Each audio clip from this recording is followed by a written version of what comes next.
July 26th, 2005, 20 years ago today, Jason Aldean dropped his self-titled debut record. Now, not to make some of you folks feel old, but I was 3 years old when this album dropped, but it has been a hell of a 20 years for Jason Aldean.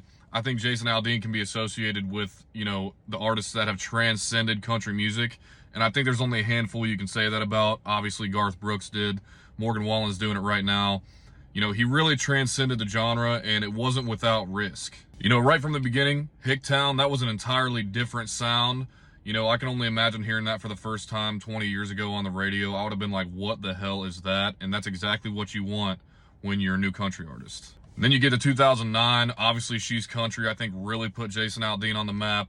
Big Green Tractor, fun fact, Jason Aldean had to be convinced to cut that song, and that still sits as his longest running #1, and I think it sat at #1 for 4 weeks. And then shortly thereafter came the My Kind of Party record, my favorite record of all time.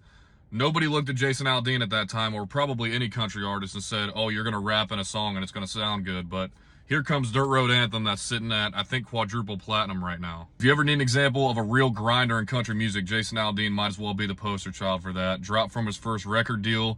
Took him a while to get that debut record out, and ever since that record did come out, he's stuck to his guns the last 2 decades. So I applaud Jason Aldean for that. I think he's one of the GOATs, and I'm about to crank up some Flyover States on my speakers.